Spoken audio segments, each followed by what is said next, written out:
Hi, you lots of have queries like আপু গণরুম আসলে কেমন হয়, 100 জন এক রুমে কেমনে থাকে and so on. So let's show you today. এখন যেহেতু উইন্টার ভ্যাকেশন চলতেছে, গণরুমের লোক অনেক কম, সো এই সুযোগে তোমাদেরকে দেখাই ফেলি। আরেকটা জিনিস, এখন হলো আমাদের গণরুম এখন বন্ধ হয়ে যাচ্ছে, সেমি গণ শুরু হচ্ছে। সো সেমি গণ শুরুর মেইন হলো, আমি যে রুমে থাকি ওই রুমে 8টা করে বেড দিবে নিচের তলায়, এই যে এই ফ্লোরে 8টা করে বেড দিয়ে ওখানে সেমি কর্নার করে রাখবে। অ্যান্ড ইয়েস, বেড শেয়ার করা লাগবে। অন্যান্য ভার্সিটিতে রুমেও বেড শেয়ার করা লাগে, কিন্তু আমাদের ভার্সিটিতে বেড শেয়ার করা লাগে না। এখন হলো চলো গণরুমে যাই। আমাদের গণরুম হলো 2 তলায়, এই যে এই ব্লক ধরেই গণরুম।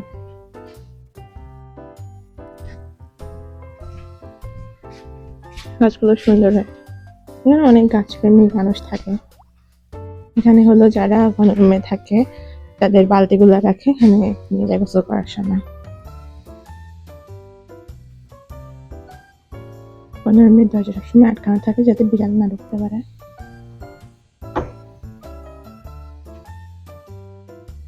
তো এটা ছিল আমার বেড,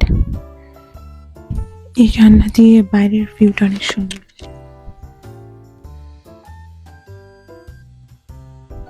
মূলত গণরুমে আমি ছিলাম 4 মাস মতো। এটা দেখতে যতটা মেসি মনে হয় এতটাও মেসি না। এই মেয়েটি 2 জন থাকবে এবং সাথে 2 জনের 2টা টেবিল। গণরুমে ঢোকার আগে আপনারা দেখবেন অনেক ধরনের মানে পোস্টার দেওয়া অথবা নোটিশ দেওয়া, কারণ অনেক রুলস থাকে, যেরকম জোরে কথা বলা যাবে না, জানলার কাছে দাঁড়িয়ে কথা বলা যাবে না, ছুটকি অথবা ঝাল কোনো জিনিস রান্না করা যাবে না রুমের ভেতরে, এরকম, যেহেতু একসাথে অনেক মানুষ থাকে। তো এই মধ্যে দেখেন একটা উল্টা দেখা যাচ্ছে, আই গেস এখানে লেখা হলো হল এরিয়ার মধ্যে যারা বিড়ালের খাবার দেবেন বা পালবেন, বিড়ালের বডি তাদের পরিষ্কার করতে হবে। তো বিড়াল গেলানে ঝামেলা করে। এটা হলো আমার বান্ধবী হাওয়ার গাছ, ও গাছ লাগাইছে, ও গণরুমে থাকতো। তো এখন কোথায় আমি আসলে জানি না। তো এগুলো আমি দেখতাম যে ওইগুলো সকালে পানি দেয়। এরপর এখানে অনেক এন্টারপ্রেনার থাকে, তারা কিছু জিনিস সেল করলে সেগুলো পোস্টার দিয়ে দেয় যে এগুলো সেল করি আমি, আপনারা আসতে পারেন। স্টিল আমি ওইটা করতাম। এখানে দেখুন যে সবসময় দরজা বন্ধ করুন, না হলে মানে বাতাস যায় প্রচুর, ঠান্ডা। জাস্ট ডকুমেন্টারি করে রাখলাম যাতে লাইক কিছুদিন পর অফ হয়ে যাবে এটা। এখানে হলো আমাদের রিডিং রুম, আর হলো নামাজের রুম মনে হয় করা হবে। নামাজের রুম হলো 1 তলায়, আর আমাদের ঘনরুম হলো 2 তলায়। আর এখানে সুন্দর একটা মিরর আছে, যেখানে আমি প্রত্যেকবার যাওয়ার সময় একবার করে ছবি তুলে যাই। সুন্দর একটা সাইকেল আছে, কোন আপুর জানি না, বাট সবসময় দেখি থাকে। এটা হলো আমাদের নামাজের রুম, মানে এখানে আগে একটা আলমারি দেওয়া ছিল, আলমারিটা সরাই ফেলছে, লাইটটা জ্বালায়। এখানে হ্যাঙ্গার দিছে। এখানে হলো আপনার মানে থাকে সবসময় কিছু হেজাব যাতে মেয়েরা হুট করে সে নামাজ পড়তে পারে। সাথে এখানে স্কার্টও দেওয়া থাকে, যদি কারো জামা ছোট থাকে তাহলে সে যাতে স্কার্ট পরে নিতে পারে। এবং এখানে এই যে বেঞ্চটার উপরে জায়নামাজ থাকে, তো আপনি এখান থেকে জায়নামাজ নিয়ে পড়তে পারবেন। এর সাথে থাকে দান বাক্স, এটা আসলে কোন মসজিদ বা কিসে দেয় আমি জানি না।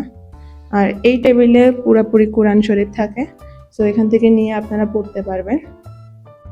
এখানে সুন্দর করে বিভিন্ন ধরনের মানে লেখনী করা আছে, ধর্মীয় লেখনী। এরপরে বিসমিল্লাহির রহমানির রহিম, ইফতার মাহফিল 2023। তো এখানে মনে হয় ইফতার মাহফিল 2023 সালে, যখন আমি ইউনিভার্সিটিতে নতুন ভর্তি হয়েছি, তো তার একটা আছে। এখানে কিছু কিছু জিনিস যেগুলো হারাম সেইগুলো দেখা আছে, যেরকম 14ই ফেব্রুয়ারি, অমর একুশে। তো আমাদের বিশ্ববিদ্যালয়ের নাম আগে তো বশেমুর বিপ্লবী ছিল, তো সেটাই লেখা আছে এখানে। যেমন আমাকে ব্যাক ক্যামেরাতে দেখায় আমাদের বোর্ড, সেখানে যে লেখা অমর একুশে হারাম টারাম দিয়ে, তো আপনারা চাইলে পড়ে নিতে পারেন। এখানে অনেক কিছুই লেখা আছে, এটা বেশ আগের লেখা, সালটা উল্লেখ করা নেই, এই জন্য আমি বলতে পারতেছি না। এরপরে কি নামাজের কিছু মানে রুলস যেটা আসলে মানা উচিত, যে কীভাবে মেয়েদের করা লাগবে সেগুলো। এরপরে হলো অনেক দোয়া টোয়া লেখা, এই যে সব দোয়া লেখা। এখানে আমরা আসলে নামাজ পড়ি, তিনটা রো করা যায়। তারপরে এখানে আরো নামাজের বাইরের এরিয়াটা দেখে এটা সুন্দর। আমাদের সেন্ট্রাল ফিল্ডের জন্য সবকিছু সুন্দর লাগে দেখতে। তো এই ছিল আজকের ভিডিওতে। Thanks for watching. I hope you like my videos. If you have any kind of recommendation, please try to let me know in the comment section. I love it.